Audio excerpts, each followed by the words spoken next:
Hoje eu tinha combinado com vocês de vocês me entregarem aquela formativa de nutrição esportiva. Vocês se lembram disso? Podem entregar para a Tati mesmo, e aí ela põe no meu armário, pode ser, Tati?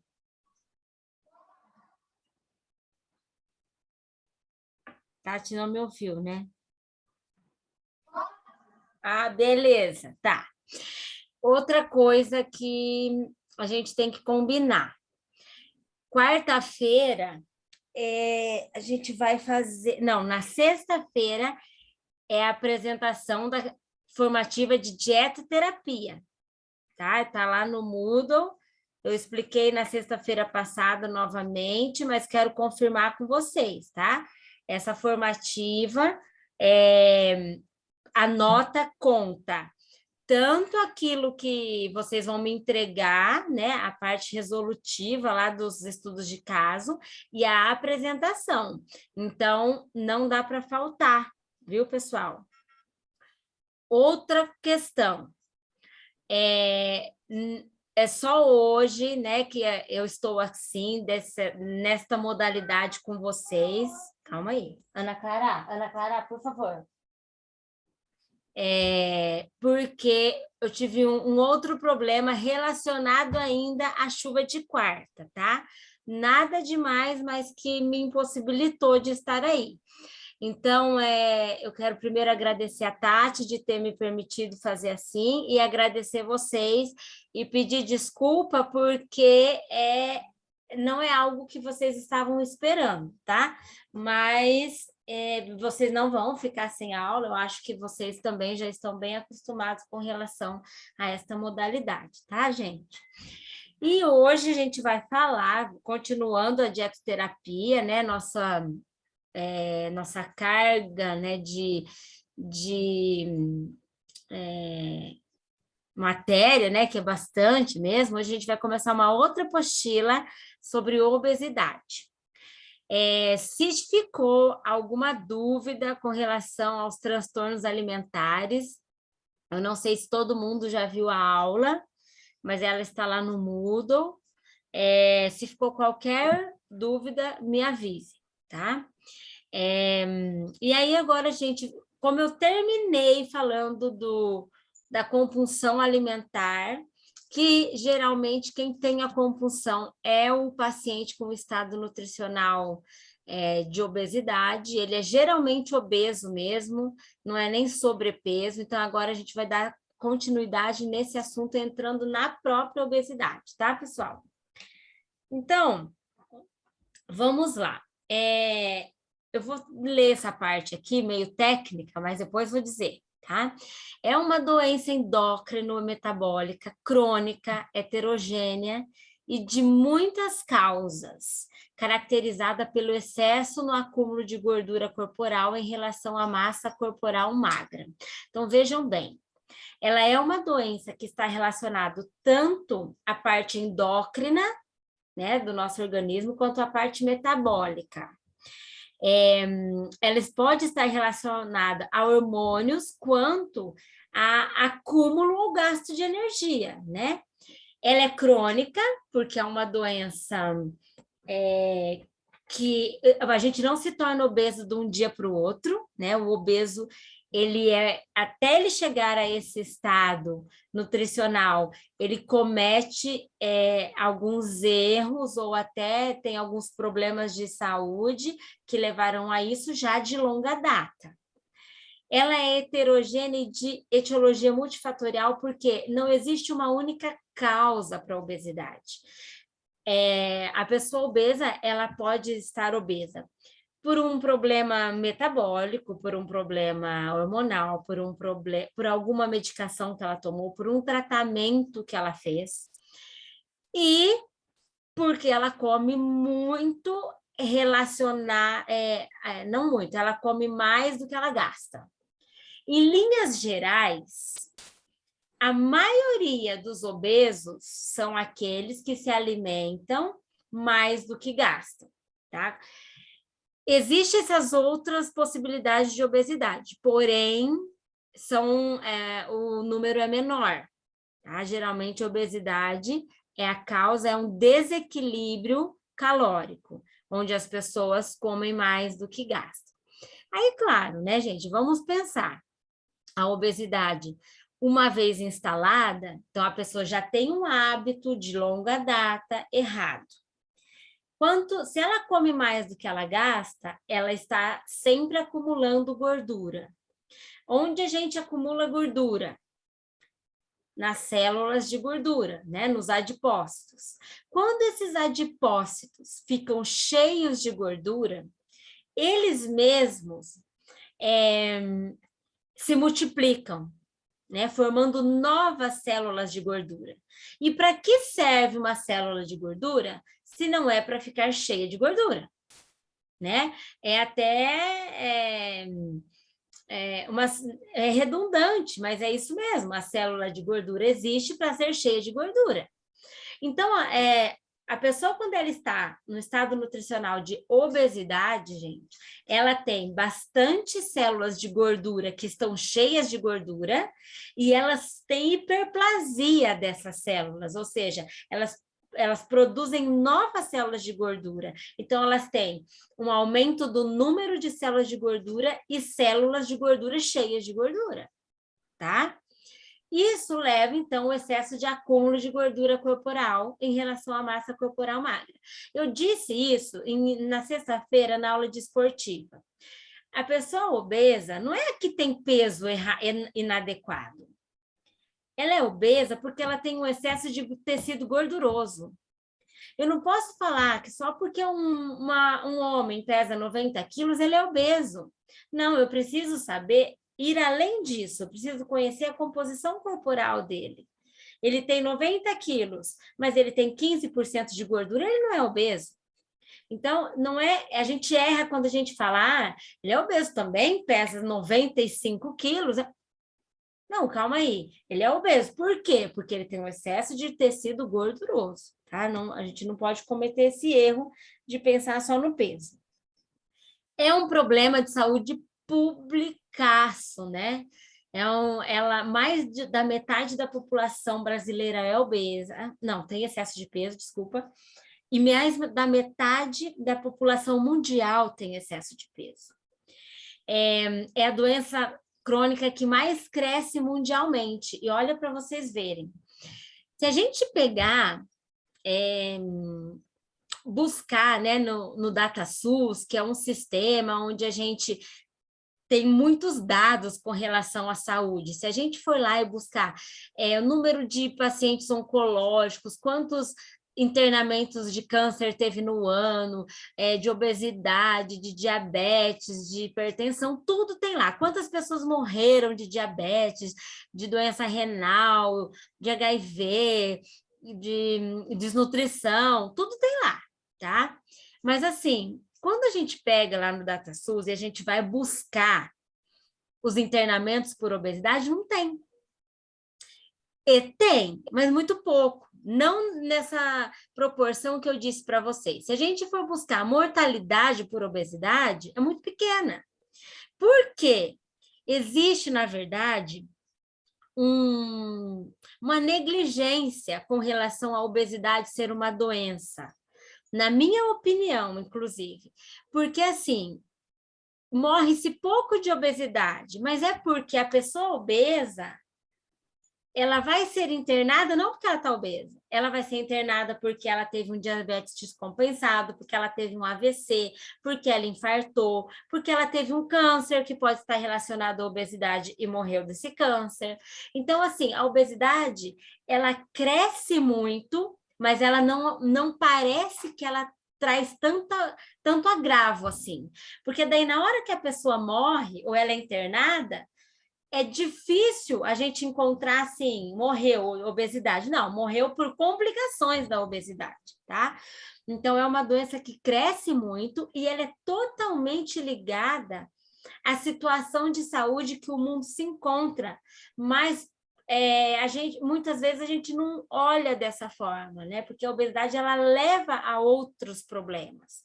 E como ela não dói, né? Então, parece que a obesidade não mata muito, mas ela mata muito. Por quê? Câncer, AVC, infarto, diabetes, hipertensão são doenças graves que têm uma alta mortalidade e que estão geralmente relacionadas à obesidade, tá? O câncer, quando eu digo, gente, é principalmente os relacionados ao hormônio, que é câncer de mama, ovário, útero, próstata, esses são cânceres relacionados à obesidade, tá? Geralmente. Além de tudo, ela é associada ao maior risco de morte por doenças cardiovasculares, ó, acabei de falar, né? Fator de risco, osteoartrite, doença pulmonar obstrutiva crônica, câncer. Isso aqui que, nesse slide, está aquela situação que eu já falei para vocês sobre o número de células adiposas e o tamanho dessas células. Então, no paciente obeso, existe um aumento do número dessas células, né? Porque elas sofrem hiperplasia à medida que essas células de gordura ficam cheias de gordura. O emagrecimento, olha que interessante, gente, ele diminui o tamanho dessas células, mas não o número. Então, vejam só, quando eu emagreço, quer dizer que as minhas células, não quer dizer que eu perdi minhas células de gordura, elas foram embora. Não, elas continuam lá, mas elas estão murchas. Quando eu ganho peso, pode saber que a minha célula de gordura está cheia de gordura. E não existe, gente, hoje, um estudo que diz, e assim, não é que não existe, não encontrei, né? Porque pode até existir. Não dá mais no mundo para a gente falar que não tem alguma coisa, né? Porque a coisa está voando. Que diz o seguinte: o emagrecimento diminui as células. Não, o emagrecimento não diminui o número de células. Não, ele diminui as células, não o número. Então, uma pessoa que foi obesa, ela pode emagrecer, mas ela tem possibilidade de se tornar obesa novamente. Por isso, gente, saber se alimentar, aprender e tornar aquilo um hábito é essencial para manter essa pessoa no estado nutricional adequado. Porque é fácil quem já foi obeso voltar a ser novamente, por conta disso, porque as células estão ali. Aí vocês me perguntam, professora, e quem faz cirurgia? Né, abdominoplastia, lipo, né, essas pessoas também podem engordar? Também podem engordar. Este procedimento que essas pessoas passam aí, realmente eles retiram células de gordura, tá? Não posso dizer para vocês que não tira, não, porque que deixa lá, porque tira. Uma parte, por exemplo, vou fazer uma abdominoplastia, vai tirar as células de gordura do abdômen. Só que aí o que acontece? Se essa pessoa tem um excesso de peso, ela tem um hábito errado, né? Ou ela aprende a comer, ou ela, depois da cirurgia, ela vai voltar a comer errado. E aí ela não vai engordar geralmente, normalmente, fisiologicamente falando, naquelas células que foram tiradas, mas ela ganha peso em outras. Então, reparem para vocês verem. Pessoas que fizeram abdominoplastia e não aprenderam a se alimentar, gente, e voltam a engordar, elas têm braços grandes, elas têm aumento nas coxas, no quadril, no rosto, em lugares onde ela não fez a cirurgia. Por isso a gente vê algumas obesas, umas mulheres que fizeram, e a gente vê até uma barriga assim, ela não tem muita barriga, mas ela é grande, né? Ela tem muita mama, ela tem muito braço. Por quê? Ela não ganhou peso aonde as células foram retiradas, mas ela ganha peso em outros locais, tá? Agora, o que se tem de estudo é o seguinte, que a pessoa obesa, depois que ela emagrece, se ela se mantém por 5 anos num peso adequado, o risco dela voltar a engordar é menor. Mas por quê? Porque 5 anos se mantendo no peso adequado, ela aprendeu a comer. Vocês concordam comigo? Que existe um hábito foi instalado? Desculpa, é praticamente impossível você manter uma prática 5 anos e isso não se tornar um hábito. Vocês concordam? Outra coisa, as células adiposas apresentam um metabolismo de renovação constante, que é isso que eu falei para vocês. A célula de gordura, quando ela está cheia de gordura, ela faz hiperplasia, ela se multiplica, tá? Então, quanto mais gorda ou quanto maior, quanto mais não é isso que eu quero dizer. Se a pessoa está obesa, a chance dela continuar obesa é grande, tá? É bem grande, por conta dessa renovação celular aí. Então, quais as causas que levam esse paciente a ser obeso? O número, fatores genéticos, né? Claro que se eu tenho na minha família uma história de obesidade, eu posso me tornar obesa, né? Então, o número de células dos adipócitos, o tamanho dessas células, onde que essas células adiposas estão concentradas, é geneticamente determinado, né? Tem pessoas que engordam muito o quadril, tem mulheres que vão engordar mais barriga, os homens engordam mais na barriga. Então, eu engordo mais nas pernas, e assim, isso é determinado geneticamente, tá? Então, existem fatores genéticos, porém, o ambiente vai fazer isso aparecer ou não. E aí eu volto a falar uma coisa que eu sempre digo, que vocês já devem estar enjoados. O leite materno.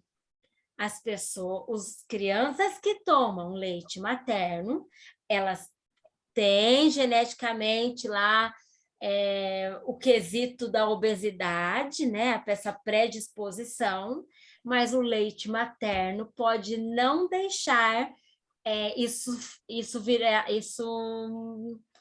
se mostrar, né?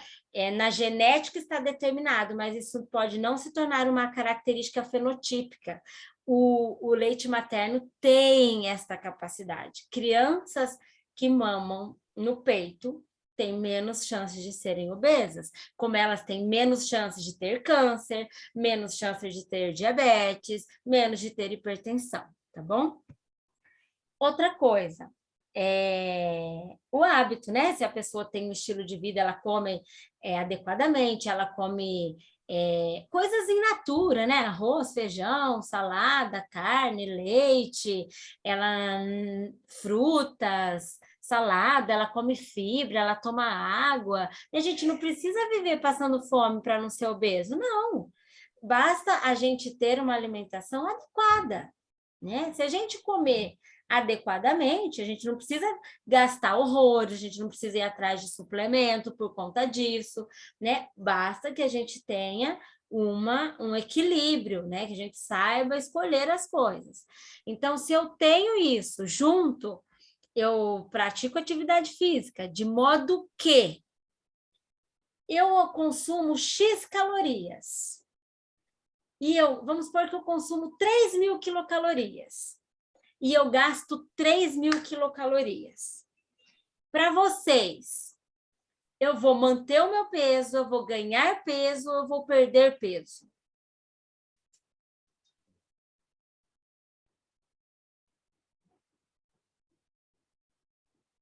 Vai, gente, fala aí para mim. Vocês acham que eu vou ganhar? Quem acha que eu vou ganhar peso? Quem acha que eu vou perder peso? E quem acha que eu vou manter meu peso? Ninguém acha nada. Então, vejam só. Se eu consumo 3.000 quilocalorias e eu gasto 3.000, fala. Pede a pergunta para eles. Repito. A pergunta é a seguinte. Se eu consumo 3.000 quilocalorias e eu gasto 3.000 quilocalorias, contando o meu metabolismo basal e mais essa prática de exercício físico, eu consumo 3.000 e eu gasto 3.000, vocês acham que eu vou ganhar peso, perder peso ou manter peso?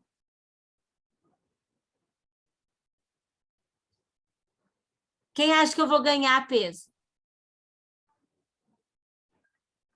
E manter peso?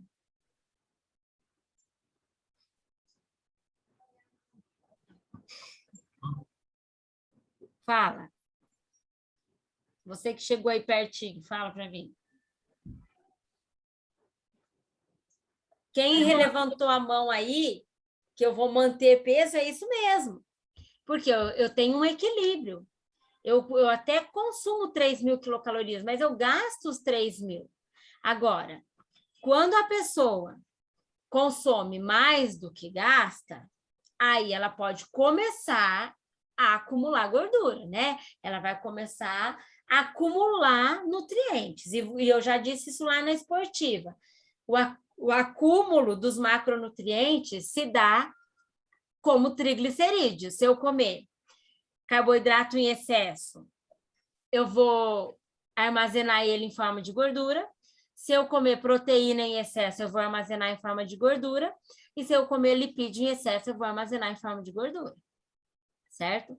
Então, o ambiente, ou seja, a quantidade que eu como, o que eu como e o quanto eu gasto, a atividade física que eu faço, podem me livrar da minha genética, que meu pai, talvez minha mãe sejam obesos, eu posso não ser, se eu viver num ambiente que não me leve a isso. Tá? Não é porque está na minha genética que vai acontecer, mas eu tenho que ter essa consciência. Tanto a genética quanto o ambiente têm essa influência. Então, existem esses fatores genéticos, os ambientais, e dentre os fatores genéticos que eu já disse, das células, onde elas estão, tem também a resistência à leptina, que vocês já devem ter ouvido com a Natália falar desse hormônio. A leptina é um hormônio, né? Eu vou repetir aqui, mas eu tenho certeza que vocês já ouviram falar dele, com certeza, pela Natália. A leptina é um hormônio, gente, que ele é liberado, né, no tecido adiposo, e ele nos dá a sensação de fome, né? Então, quando a pessoa ela está sem comer há um tempo, esse hormônio sinaliza, né, que vai precisar consumir algum alimento. Porém, como o obeso, se ele está obeso, teoricamente, ele come em excesso, ele se alimenta em excesso, então esse hormônio vive alto, né? Ele vive, na verdade, assim, desculpa, gente, quando a pessoa come, né, esse hormônio, ele é liberado para dizer, essa pessoa está saciada. Eu falei o contrário. E aí, o que acontece? O obeso, como ele está sempre comendo, esse hormônio está sempre alto para dizer, está saciada, está saciada. E aí as células começam a não reconhecer mais aquele hormônio como um sinalizador da saciedade. Então, cria-se uma resistência de tanto que o hormônio está sempre ali. Então, a pessoa obesa, ela passa a não se sentir mais saciada, ou seja, ela tem uma saciedade muito pequena, logo ela tem fome de novo. Então, vejam bem como que para o obeso, tudo conspira para ele continuar obeso, né? Ele já tem hábitos errados, daí ele tem células cheias de gordura, ele tem número de células de gordura aumentado, que vai querer ficar cheio de gordura, aí ele tem uma resistência à leptina que desequilibra essa sensação de saciedade, né? Então, as coisas são difíceis para o paciente obeso mesmo. E ele não é obeso porque ele quer, tá? A coisa é difícil, é fisiologicamente difícil para ele voltar a ter um estado nutricional adequado. E é isso que eu quero que vocês pensem quando a gente falar em dietoterapia, porque tratar o paciente obeso não é simples, não é dar uma aula de obesidade, dar uma aula... Oi? A Juliana tem uma pergunta, ela vai vir aqui fazer para você, tá? Ah, tá, beleza. Pode vir, Ju. Essa resistência à leptina, ela acontece a nível de receptor igual à resistência insulínica? Exatamente, Ju. Exatamente. Mais alguém? Posso continuar? Beleza. Então, eu estava falando para vocês que é muito abrangente tratar o paciente obeso, em dietoterapia, né, com a terapia nutricional, porque ele não está ali e ele não tem excesso de peso porque ele quer, né? E como eu digo, o magro é de ruim, o gordo é de bonzinho? Não. Ele não está ali porque ele quer, né? Ele tem prazer em comer, né? Ele tem esse hábito instalado há muito tempo. E a gente dá aula, fazer 55 orientações nutricionais numa única consulta não vai fazer ele mudar o peso dele. O que a gente precisa aprender? Enxergar aquilo que é um erro, porque assim, as pessoas podem cometer erros, mas tem erros que não estão ligados diretamente à obesidade, né? A gente sabe que tem erros que influenciam mais a obesidade e outros menos. E o que a gente precisa? Enxergar os principais erros e traçar estratégias em cima disso. Ficar lendo lá 55 orientações. Você tem que comer mais frutas, tem que comer mais verdura, você tem que tomar água, você tem que comer carne sem gordura, não pode comer nada frito, a milanesa, queijo amarelo, leite integral. Gente, tudo bem, isso pode influenciar? Pode, mas isso o Globo Repórter fala, infelizmente. Mas ele não traça estratégia, ele não individualiza. Ele não olha para o paciente e vê qual é o comportamento que faz ele repetir aqueles erros, né? Então, é isso que a gente precisa começar a enxergar o obeso diferente. É difícil. Em vez da gente ficar julgando ele, né? Mas por que você fez isso? Aí faz uma careta, né? Não acredito. Você está vendo? De novo, a gente não está ali para julgar. A gente está ali para ajudar, ele precisa de ajuda, tá?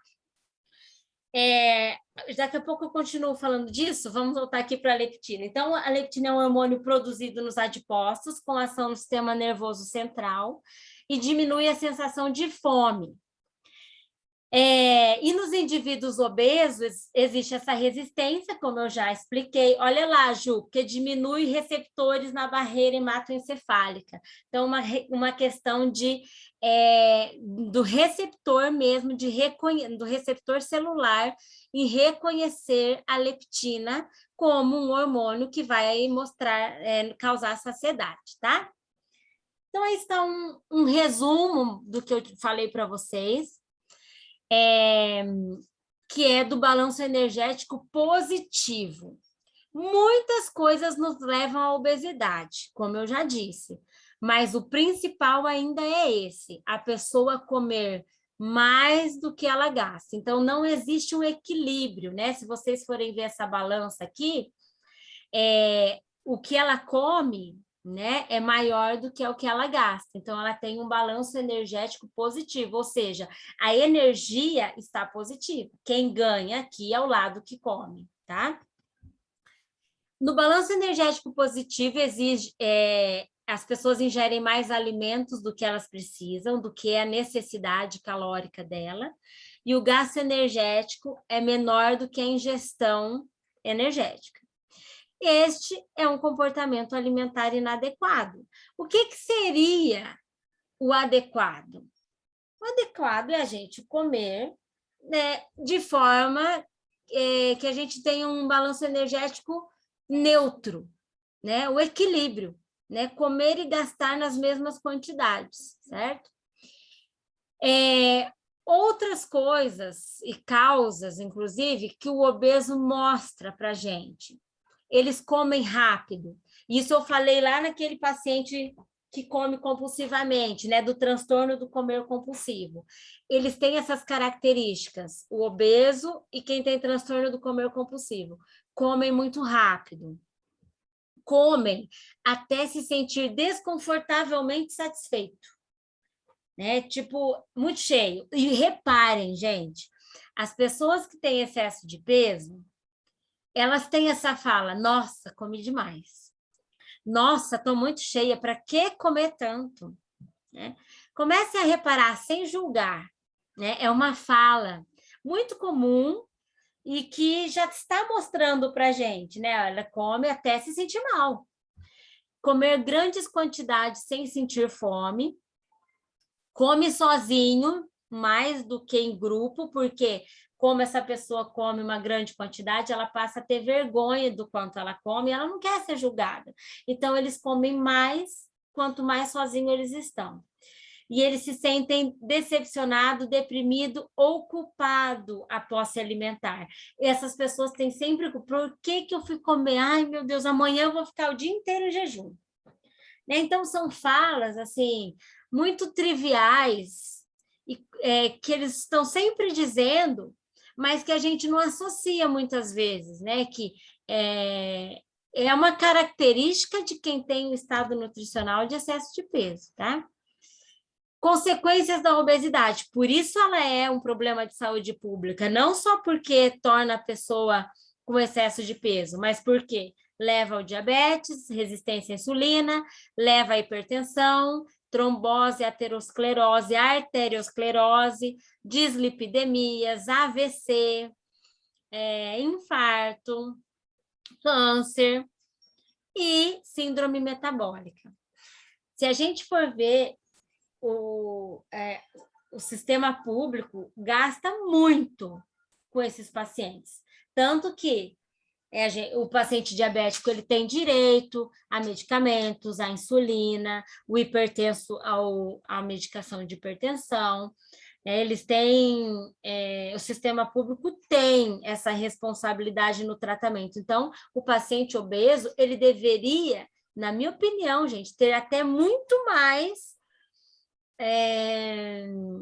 cuidado, ele deveria ser cuidado desde o momento que o ser humano nasce, né? Existe, como é que se fala? Esqueci, políticas públicas de combate à obesidade, existe. Só que elas são muito bonitas, mas nem sempre os profissionais estão envolvidos com isso. Por exemplo, a amamentação. É uma política pública que o Brasil tem para evitar a mortalidade infantil? Mas ela também é para evitar doenças crônicas. Mas a gente não ouve falar isso, né? E outra coisa, tendo essa tamanha importância, a gente ainda vê tanto pediatra que não incentiva uma mãe da mamar. A gente vê o obstetra num pré-natal inteiro, sem falar de amamentação com uma mãe, né? Aí eu penso, a política pública existe, mas aonde está o problema? Né? Onde será que está esse problema? Para mim, esse problema ainda somos nós profissionais, sabe? Não só nutricionistas, os profissionais da área da saúde como um todo. E o que é essa síndrome metabólica? Com certeza a Natália já falou também, né, gente? Essa síndrome metabólica é quando a gente tem até 3 desses sintomas na pessoa. Por exemplo, ela já tem uma resistência à insulina, ela tem pressão alta e ela tem uma hipercolesterolemia. O colesterol dela está alto também. Então, ela já está diagnosticada como síndrome metabólica, tá? Um parênteses, nós nutricionistas fazemos diagnóstico de síndrome metabólica, Juliana? Não, isso aí, Ju. Por que a gente não faz? A gente faz diagnóstico de estado nutricional. Eu dizer para o paciente que ele é diabético, que ele é hipertenso, que ele tem uma síndrome metabólica, não é nosso papel. É o do médico. Eu posso dizer para o paciente que eu vou te encaminhar para um médico, porque existem 3 características que me preocupam: o seu peso, como está a sua glicose, né? Como está o seu colesterol. E nós já vamos cuidar de tudo isso, mas eu preciso que você seja acompanhada por um médico também, porque nós já estamos vendo o diagnóstico, mas nós não estamos habilitados a fazer diagnóstico de doenças, tá, gente? Mas de desnutrição, obesidade, sobrepeso, sim. Condições mórbidas relacionadas à obesidade. Problemas cardiovasculares, né? Como problemas de colesterol, trombose, varizes, hipertensão, como eu já disse. Alguns problemas respiratórios, como hipoventilação alveolar, sonolência, apneia noturna, embolia e dispneia. Como as pessoas obesas têm algumas dessas complicações aqui. Apneia noturna.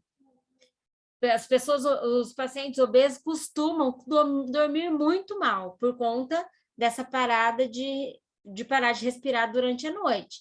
Embolia pulmonar por um trombo de gordura, né? Que pode sair passar pela artéria e chegar até o pulmão e causar uma obstrução, né? A hipoventilação alveolar. Vocês já perceberam como o obeso ele é ofegante? Né? Ele fala sempre, tanto que grávida tem isso, né, Tati? Quem teve aula comigo no final da gestação, misericórdia. Né? A gente tem uma dificuldade mesmo respiratória. Condições endócrinas, o diabetes e a hiperinsulinemia, né? Porque a insulina está sempre aumentada, por quê? Pelo mesmo motivo da leptina. Quando a gente come, depois que a gente comeu, fez digestão e a glicose foi absorvida, o carboidrato da nossa refeição virou glicose para ser absorvido, a insulina sobe. Para quê? Para pegar essa glicose e colocar dentro da célula. Mas vejam bem, a pessoa que come muito, né, muito tempo do dia, a insulina está sempre alta para colocar a glicose dentro da célula. Então, chega um momento que os receptores celulares não reconhecem mais a insulina como insulina.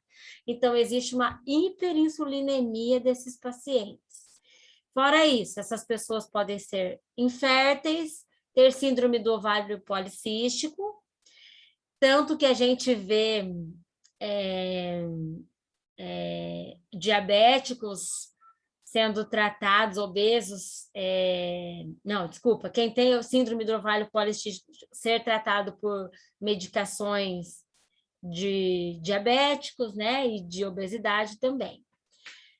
No sistema gastrointestinal, pedra na vesícula, eu acho que eu já até falei o porquê dessa pedra semana passada ou retrasada, né? Mas eu vou ter uma aula com vocês só de colelitíase. Então, pedra na vesícula, infecção da vesícula, gordura, fígado gorduroso, doença do refluxo gastroesofágico, hérnia e obstipação. São condições associadas à obesidade. Osteoartrite, assadura, estrias e fadiga muscular. Os pacientes obesos têm muito problema ósseo, né? Tem muita dor nas articulações. A assadura é muito comum, né? Por conta das dobras mesmo, né? Assa, fica úmido, pode dar fungo, o fungo vira uma infecção.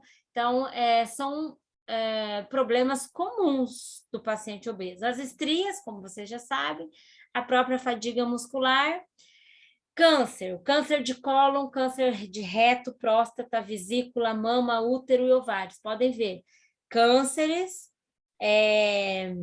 associados onde existe uma ação hormonal, né? São cânceres que a gordura predispõe, tá? Podem perceber, mulheres com câncer de mama, elas geralmente não são eutróficas, não são todas, mas é uma grande parte, tá? E depois que esses pacientes fazem tratamento, depois do tratamento, o nosso objetivo é fazer esses pacientes normalizarem o peso, porque a chance do câncer voltar por causa de uma obesidade também é muito grande. A doença psiquiátrica, que é a discriminação social, que vocês já sabem muito bem que isso pode acontecer, né? E como que a gente faz diagnóstico de um paciente obeso? Porque obesidade a gente pode diagnosticar. Se a gente tem condição de fazer peso e altura, a gente vai fazer peso e altura. Eu tenho condição de fazer uma circunferência de braço? Beleza, vou fazer também. Eu tenho condição de fazer uma circunferência de cintura e de abdômen? Tudo bem, só que tomem cuidado. Porque talvez o paciente obeso, ele não precisa passar por uma circunferência de abdômen só porque eu tenho lá na minha anamnese escrito lá, circunferência abdominal e eu tenho que pôr um número, né? O paciente obeso, gente, eu fiz um IMC nele e visualmente eu já consigo ver se o peso dele está acima por conta da gordura ou não. O paciente obeso, ele não nos traz dúvida. Vocês concordam com isso? Muitas vezes eu não preciso de uma circunferência abdominal, que daí acontece aquela situação que a gente falou na esportiva, lá na hora quando eu falei das circunferências. Aí a gente nem consegue, muitas vezes, fazer uma circunferência, tamanho é a obesidade dele. Se é uma obesidade grau 3, gente, não tem o porquê fazer uma circunferência, né? Só para constranger o paciente. Mas são medidas que eu uso para diagnóstico, sim. Mas o obeso, muitas vezes, eu não preciso fazer a circunferência. Eu faço a do braço, porque não constrange muito, e eu tenho pontos de corte, né, de circunferência de braço, que eu posso classificar esse paciente também, mas o abdômen eu não preciso ficar fazendo do obeso. Agora, o paciente lá, o que tem sobrepeso, aquele paciente que está na academia, lá com IMC 20, né, uma mulher de IMC 27, tudo bem, mas a do IMC 40, a circunferência da cintura que deu 150, não vai mudar minha conduta, só porque eu vi um 150, tá? E temos também a relação cintura-quadril, que é um cálculo que a gente faz exatamente a divisão entre a cintura e o quadril. Professor, eu tenho que fazer isso de todo mundo? Não. O obeso mórbido eu não preciso fazer, tá? Aquele que está entrando na obesidade grau 1, tudo bem. Mas aquele lá do grau 3, gente, não preciso disso para ver que ele é obeso, tá? Então, 3 coisas me levam ao diagnóstico. IMC, que constrange menos, circunferência de cintura e relação cintura-quadril. Um adendo aqui. A relação cintura-quadril é sempre um cálculo para a gente ver proporção da cintura para o quadril, tá? Como ele é uma proporção, vocês concordam comigo que pode acontecer de ter um paciente obeso, mas que ele tem uma cintura pequena em relação ao quadril? Vamos pensar. Vamos pensar que a cintura desse paciente é 100 e o quadril é 120. Se eu for fazer a divisão disso, a relação cintura-quadril vai dar um valor normal para eu classificar ele como eutrófico. Mas ele não é eutrófico, visto que a circunferência de cintura está 100. Então, o que eu quero dizer para vocês? Existe esta relação cintura-quadril. Se vocês olharem nos estudos, uma das formas que mais se usa para classificar a obesidade é esta relação, porém, ela pode nos levar a alguns erros. Por isso, existe a análise da circunferência de cintura sozinha, sem eu comparar com o quadril também, tá? Professor, eu posso fazer relação cintura-quadril e só circunferência de cintura e avaliar separadamente? Pode, mas cuidado se vocês só forem avaliar relação cintura-quadril. Sempre olhem devagarzinho para a medida só da cintura também, além de fazer a relação entre os dois, tá? Vejam esse quadro aqui. Um paciente com IMC entre 18 e 24,9 é um paciente eutrófico, vocês concordam? Esse paciente, o que a gente precisa fazer com ele? Teoricamente, reeducação alimentar e atividade física. É um paciente que está eutrófico, tem um peso adequado para a altura dele. Ele não tem risco, se ele tem esse IMC, ele não teria risco pelo peso, tá? Ele pode ter risco familiar, ele pode ter risco genético, mas ele não tem risco pelo peso de de complicações da obesidade, tá? Um paciente com IMC entre 25 e 29,9. Na cara, abaixa um pouco esse volume, abaixa o volume. Não abaixa. Não abaixa, esse abaixa. Não abaixa. Então vai lá na sala com o papai. Então, o paciente que tem o IMC entre 25 e 29,9, ele já é um paciente com sobrepeso. Precisamos fazer dieta específica, traçar bem as nossas estratégias e focar nos erros, né? Atividade física e farmacoterapia. Teoricamente, gente, a bibliografia, a literatura já traz isso. Mesmo estando com IMC entre 25 e 29,9, a farmacoterapia se faz importante. Quando existe um IMC entre 30 e 34,9, ele é um obeso de grau 1, precisa de dieta, atividade física e farmacoterapia. E o risco dele de complicações relacionadas à obesidade é alto. Quando ele está em obesidade, tem IMC entre 35 e 39,9, existe já um risco muito alto de complicações, e a nossa intervenção é dieta específica, incentivar a atividade física, farmacoterapia e avaliação para a possibilidade de cirurgia bariátrica. E quando o IMC é acima de 40, o risco de complicações da obesidade é extremo, e ele precisa da dieta, da atividade física, farmacoterapia e cirurgia. Agora, a parte da farmacoterapia não somos nós, nutricionistas, que vamos indicar para esse paciente. A gente encaminha ele para o médico, podemos fazer a cartinha para o médico, né?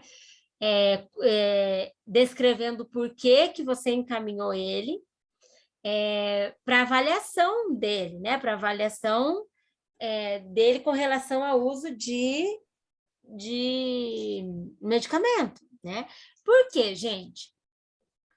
A educação nutricional, a dieta, é tratamento primário da obesidade. Primário. Falou que está com excesso de peso, gente, vamos pensar em cuidar dessa alimentação. Não dá para eu mudar isso.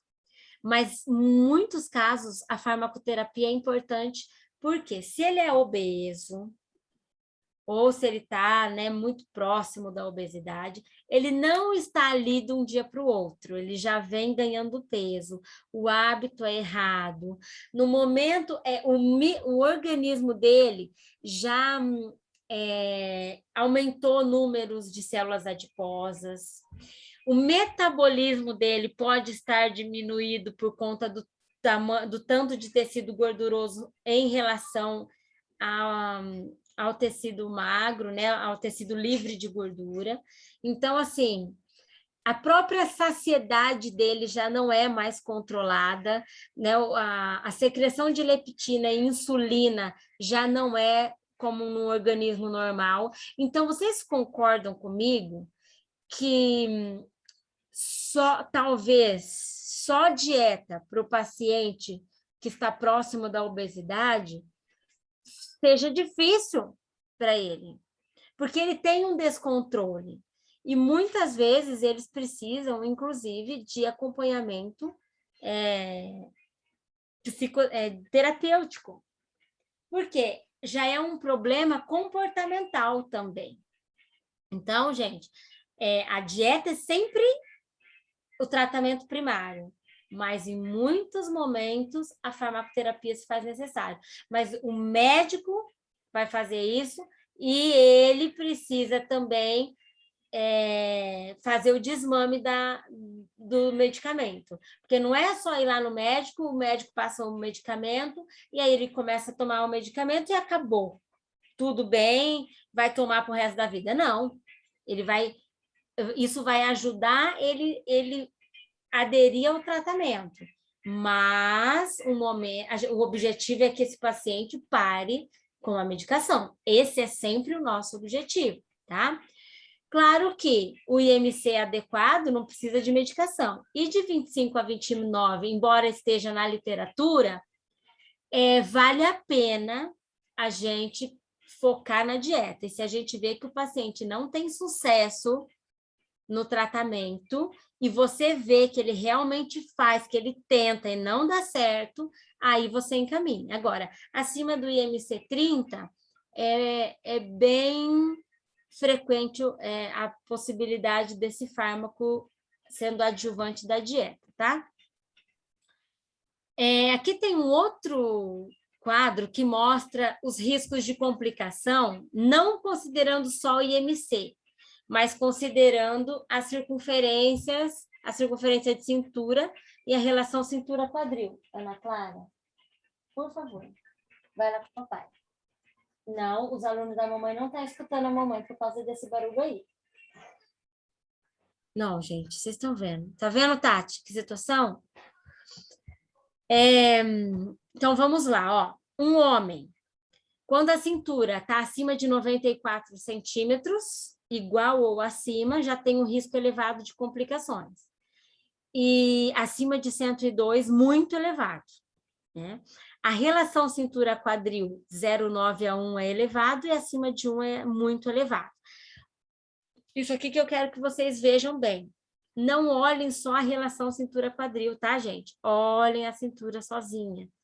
Porque mesmo que a relação der normal, se só a cintura por si só já mostra risco elevado, gente, eu vou pensar que existe esse risco elevado, tá? Mulher, a cintura acima de 80 ou igual a 80 já mostra risco elevado. Acima de 88, muito elevado. E a relação cintura-quadril, elevado de 0,75 a 85 e muito elevado acima de 0,85, tá? Existem diferentes formas de depósito de gordura, né? Temos a gordura androide e a ginecoide, ou a ginoide também. A gordura androide, o nome já diz, a gente pensa em homem, né? De andro. O homem, geralmente, ele engorda em barriga, né? Ele não fica parecido com uma pera, né? O homem não tem quadril. Então, é a gordura geralmente encontrada nos homens, é a gordura central, a gordura do abdômen, e está relacionado com doenças cardiovasculares e metabólicas, né? Como AVC, infarto, trombose, hipercolesterolemia. E a gordura ginecoide, aquela gordura que não se acumula tanto no abdômen, é mais no quadril, é a gordura que as mulheres apresentam mais do que os homens, e ela já não está tão relacionada assim a doenças cardiovasculares, nem aumento do colesterol, porque a gordura que mais interfere na saúde é a gordura visceral, aquela que está entre os órgãos, que está entre os órgãos da cavidade abdominal. Então, a gordura, um abdômen aumentado, ele leva a mais complicações do que aquela gordura que está no quadril, tá? Mas isso não quer dizer que mulheres não tenham gordura androide, tá? Tem muitas mulheres que o formato do corpo, né, geneticamente foi determinado e ela pode acumular mais gordura na barriga, mais gordura visceral e, portanto, elas também têm esse risco de doenças cardiovasculares aumentado. Como a gente faz a avaliação nutricional desse paciente? Antropometria, aquilo que é possível. Vou fazer a pergunta. A gente faz dobras cutâneas do paciente obeso?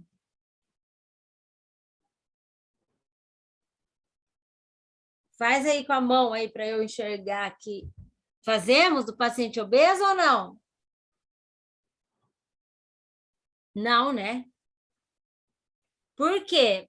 O paciente, se ele é obeso, gente, a dobra dele é grande, talvez o adipômetro não pegue, talvez não, o adipômetro não vai pegar a dobra, ele vai superestimar o percentual de gordura, subestimar, desculpa, ele não vai conseguir mostrar a gordura, né, o excesso de gordura, porque ele vai até um limite. E muitas vezes o obeso, gente, ele tem um grande acúmulo de gordura. E eu não preciso também fazer o paciente passar por esse constrangimento, tipo, ai, não consegui pegar aqui porque tem muito. Ai, não sei se, ó, eu vou tentar, mas não sei se vai caber aqui no meu aparelho o tanto de gordura que você tem aqui. Acho que é melhor eu nem fazer. Gente, poupe o paciente desses comentários. O paciente obeso, você não precisa colocar ele usar adipômetro nele para ver percentual de gordura, tá? A gente já sabe que o percentual de gordura dele é alto. Então, eu faço o que eu consigo. Peso, altura e circunferências. E dependendo do abdômen, eu não faço circunferência de cintura e quadril ou só de cintura. Eu faço a do braço, que constrange menos, tá? Agora, se é possível fazer do abdômen, faz, mas cuidado para não ser aquela medida, né, que você fica colado no paciente, né, para fazer a medida lá, porque ele tem uma circunferência de abdômen muito grande. Então, cuidado com isso. Preciso conhecer as doenças pré-existentes dele e da família dele, né? Os antecedentes mórbidos, tanto dele quanto da família, né? Quais as doenças, morreram de quê já na sua família, hábitos de atividade física, de fumar e de beber, e exames, né? Eu preciso ver os exames. Como é que está um hemograma básico já nos mostra, assim, o ferro, porque o paciente ele é obeso, mas não quer dizer que ele come ferro em excesso. Ele está errando em outras coisas, certo? Eu preciso também saber os parâmetros lipídicos dele, né? Como é que está o triglicerídeo? Geralmente o paciente obeso tem o triglicerídeo aumentado. Como que está o colesterol ruim, o colesterol bom? Quando a gente falar de dislipidemias, eu vou entrar um pouco mais nisso daí. Eu preciso saber como é que está a glicose dele. Não é para eu diagnosticar diabetes. É para eu saber se a minha dieta está sendo capaz de fazer o controle disso ou não. Não para diagnóstico, mas para manutenção. Hemoglobina glicada, que mostra como é que está a glicose do paciente nos últimos 3 meses. Então, ele chega lá e ele fala, não, tá tudo bem, faço tudo que você está falando, consigo tudo, dá tudo certo. Mas aí você pede uma hemoglobina glicada e aí ela está super alta, quer dizer, ele está fazendo tudo certo, só que faz 3 meses que a hemoglobina dele mostra que a glicose dele nos últimos 3 meses é alta. Então, quer dizer, alguma coisa está errada. Cuidado com o constrangimento do paciente, que eu já falei isso para vocês. A balança, as balanças pesam no máximo 150 quilos. A fita antropométrica, a gente tem que escolher aquela que vai até 150 centímetros, porque 100 centímetros é pouco. A gente vai fazer uma circunferência e falar, a minha fita não deu. Minha fita não deu. Nossa, seu abdômen está tão grande que a minha fita ficou pequena, gente. Então, cuidado. A gente tem que ter ética com relação a isso, tá? E aí, antes de falar da dietoterapia, a gente agora começa a pensar o que fazer para esses pacientes, então, como que eu posso ajudar esses pacientes, né? E a gente nota que quando os pacientes chegam no consultório, alguns falam assim, eu vim aqui porque eu já tentei de tudo. Eu já fui no médico. É incrível como eles tentam de tudo e deixam a gente daí por último, né? Eu já fiz dieta da sopa, da lua, do grupo sanguíneo, eu já fiz dieta da proteína, já fiz dieta cetogênica, eu já fiz low carb, eu já fiz jejum intermitente, eu já tomei tantas medicações que me falaram, chá de tudo que é tipo, né? E agora eu tô aqui. Aí você fala, pronto, lascou, né? Moiou, porque ele já tentou de tudo, agora então tá tudo na minha mão depois que ele tentou de tudo, né? E existe mesmo, né, gente? Estratégias que pode até levar ao emagrecimento. mas elas não garantem que o hábito muda, que o paciente mudou o hábito, tá? Elas existem, estão aí na internet, na Boa Forma, nos blogs, estão aí por tudo que é lado. Facinho. Só que, e podem até fazer a pessoa emagrecer, viu? Não vou negar. O problema é que elas não ensinam. Elas não ensinam práticas duradouras. Elas são tão restritivas e difíceis que a pessoa não vê a hora de terminar com aquela prática para comer. Ai, não vejo a hora. Eu vou fazer isso aqui, mas a hora que eu chegar em tal peso, aí eu já vou parar. Então, assim, será que vale a pena essas estratégias? Para algumas pessoas pode ser que sim, para outras não. Mas uma coisa é certa. Para mudar hábito, eu preciso de tempo. Muito tempo. E eu não posso deixar a pessoa sofrer demais. Aquilo que é muito custoso para o paciente, ele não mantém, gente. Ele não mantém por muito tempo. Aliás, ele não vê a hora que acabe. E como ele vai ter... Gente, a dieta, o modo de vida, a nova alimentação, ela tem que ser tão prazerosa que a pessoa tem que aderir de uma forma tão gostosa que ela não pense no término, porque, na verdade, não vai mais terminar. Não é para terminar. Porque uma vez que ela termina, ela volta a ser obesa de novo. Então, eu quero que vocês pensem sempre isso. Existem as estratégias, gente, estão aí. Dá para usar? Dá para usar. Mas até que ponto elas vão ser benéficas, tá? Então, nosso objetivo com o paciente é sempre, com o paciente obeso, tá? Promover o balanço energético negativo, porque um dos objetivos é que ele perca peso. Ana Clara? É que ele perca peso. É interessante que ele perca peso muito rápido? Claro que não. Porque do mesmo, ele precisa, para ele perder peso, isso tem que acontecer gradativo, devagar, porque ele não sofra muito, porque aquilo que vai devagar vai fazendo parte da rotina. Claro que gera uma ansiedade no paciente. Muitas vezes ele já chega assim, que ele quer para ontem, né? É um paciente, ele tem uma característica imediatista, assim.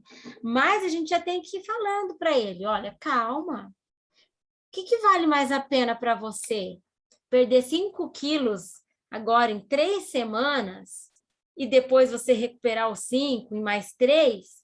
Ou a gente perder lá 3 quilos no mês, 4 no máximo, no mês. E você aprender e conseguir se manter assim. É porque não vale a pena eu perder para ganhar logo, né? Então, a gente tem que ser muito sincero. Assegurar a perda de tecido gorduroso e não de massa corporal. Eu tenho que fazer de tudo para que ele perca massa gordurosa, mas, gente, vou ser sincero, na prática, o paciente perde os dois. Não tem como só perder tecido gorduroso. Claro que eu vou tentar fazer uma estratégia para que o tecido gorduroso se perca mais que o tecido muscular. Mas acontece de perder músculo, não dá para negar. Fisiologicamente, isso acontece. A perda de 5 a 10% de peso reduz 30% da gordura visceral. Olha que importante, gente. O paciente que chega para a gente lá, obeso, com colesterol alto, ele tem um risco de ter um AVC, né, muito grande. Se ele pesa 100 quilos e eu conseguir fazer ele perder 5% desse peso, 5 quilos, gente, eu estou diminuindo 30% da gordura visceral dele. Olha que bom que é o paciente ouvir isso, né? Ele não precisa de 100 quilos pensar nos 60. Vamos pensar que 5 é muito bom, né? O paciente obeso, ele precisa ser motivado, tá? A gente tem que tornar esse tratamento fácil de ser seguido, porque a vida para ele não vai ser fácil, porque a gente tem que colocar o obeso numa situação de desconforto, porque o confortável e o gostoso para ele é comer o que ele quer, a hora que ele quer e o quanto ele quer. Isso faz parte da rotina dele. Agora a gente tem que mudar alguns alimentos, mudar a quantidade, né? Mudar a forma de preparo. A gente tira ele do que ele gosta. Quando as pessoas me tiram daquilo que eu gosto, também não acho bacana, né? Então, eu tenho que fazer de tudo para o tratamento ser fácil de ser seguido. Eu tenho que, por isso, conhecer os alimentos que ele gosta, aquilo que é hábito, aquilo que tem na casa dele, porque se eu mudar brutalmente a dieta dele, vai se tornar insustentável. Tenho que minimizar os fatores de risco associados a doenças também, tipo hipertensão, dislipidemias, hiperinsulinemia. Quais são as causas, os motivos pelos quais esse paciente pode vir a ter uma hipertensão? Qual é a causa que pode levar ele a ter uma hiperinsulinemia? E aí eu vou traçando os meus objetivos ali. Reeducação alimentar sempre. E eu preciso fazer esse paciente sentir menos fome. Porque o paciente obeso com fome, gente, esquece. Ele vai comer o que ele quer, o quanto que ele quer, até porque ele tem esse prazer, ele busca, o comer dá muito prazer para ele. Então, eu preciso traçar estratégias que o apetite dele seja controlado. Se para isso eu precisar passar 8 refeições no dia, tudo bem. Desde que eu consiga diminuir o apetite dele, né? Eu coloco 8 refeições pequenas para ele. Coloco refeições cheias de fibra, diferentes, né?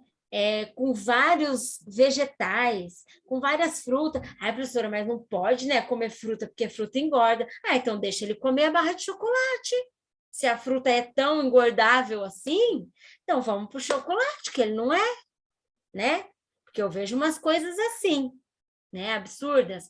Antes, eu substituí 2 lanches dele, que ele faz lá. Ele come 3 baurus, mais 1 litro de Coca-Cola. Por que eu não posso substituir esse lanche por 3 frutas? Aí eu vou estar errado. A nutricionista ficou louca. Deixou ele comer 3 frutas.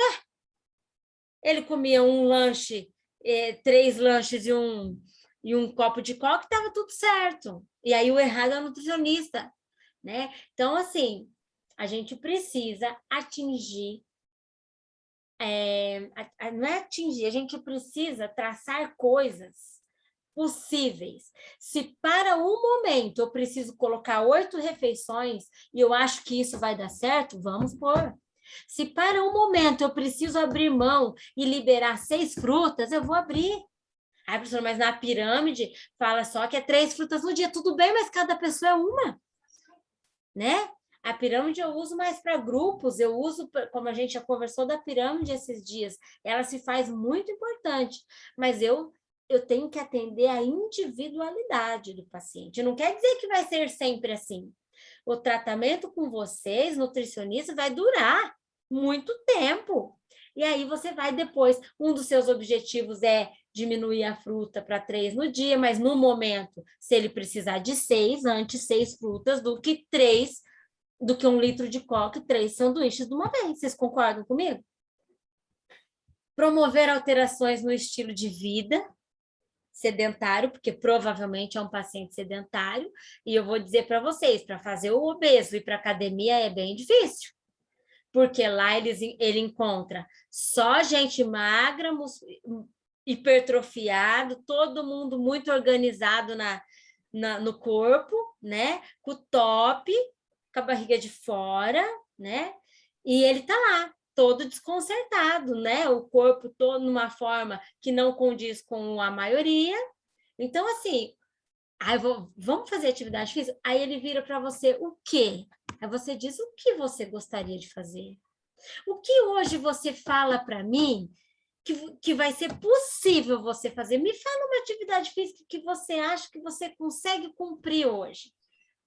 Ah, pode ser uma caminhada? Pode, vamos lá. E aí, quanto de caminhada? Não é com a gente, é com o profissional da educação física.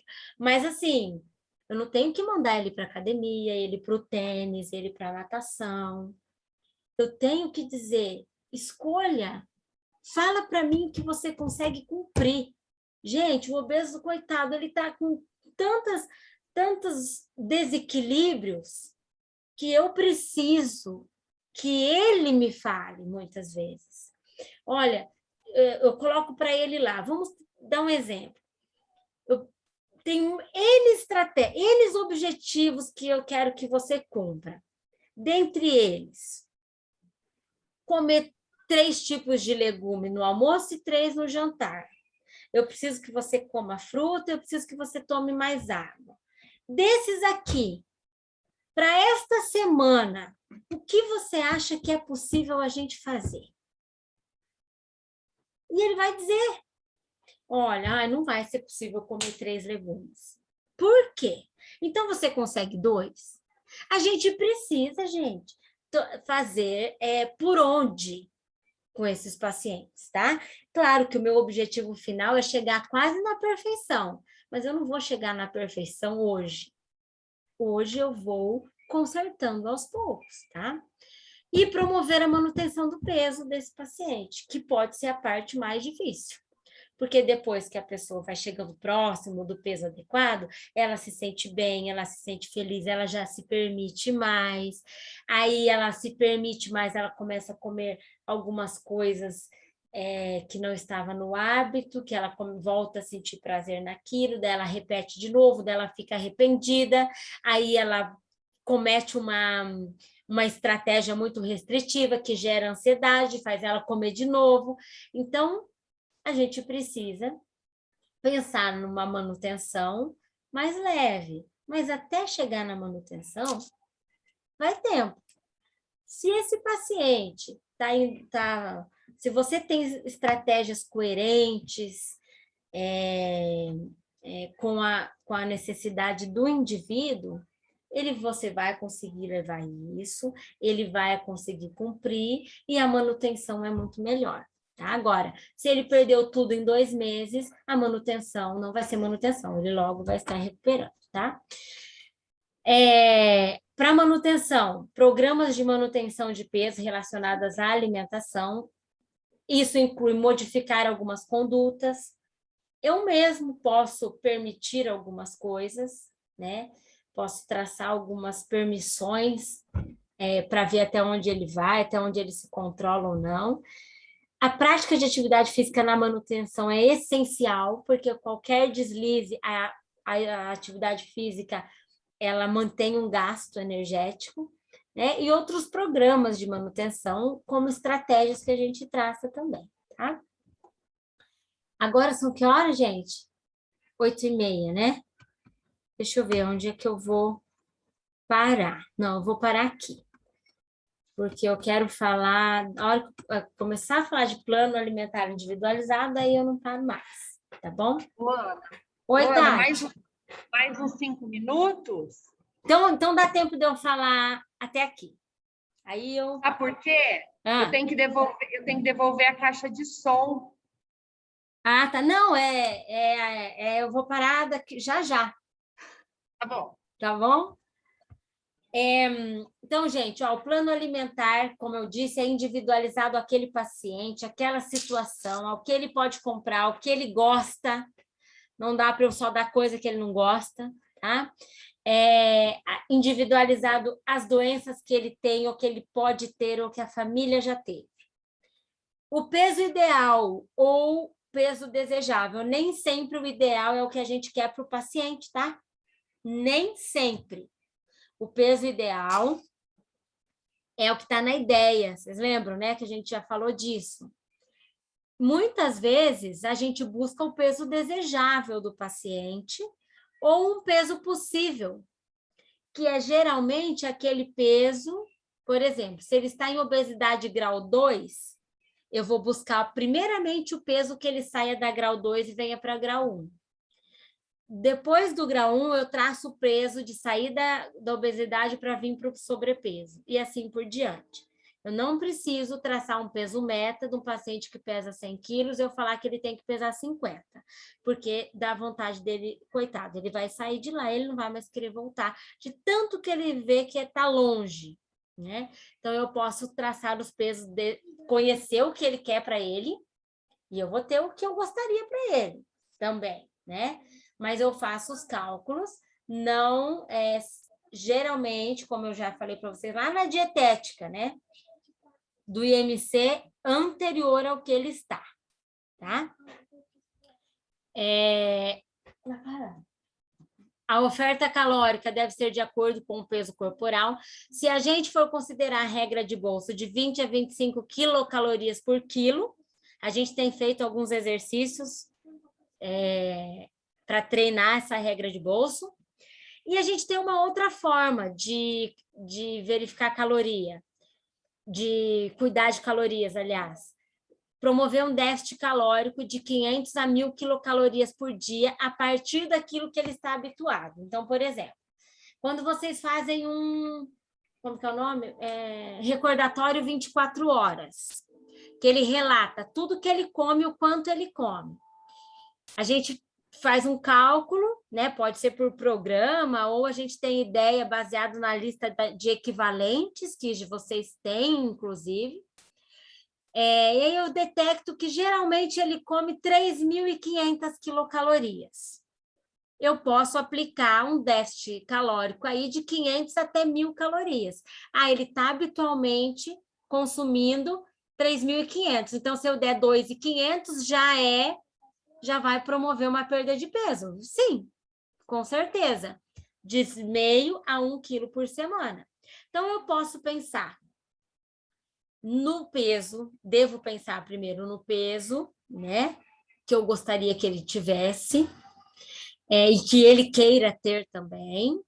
Aí eu faço o cálculo de quilocalorias por quilo de peso, de 20 a 25 quilocalorias por quilo. Exemplo, um paciente de 70 quilos, se eu quero que ele ganhe peso, 70 vezes 25, eu vou dar no máximo 1.750 quilocalorias para ele, tá?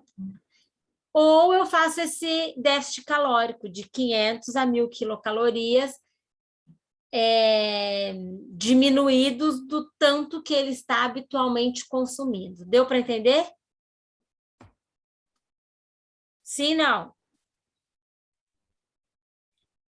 Beleza.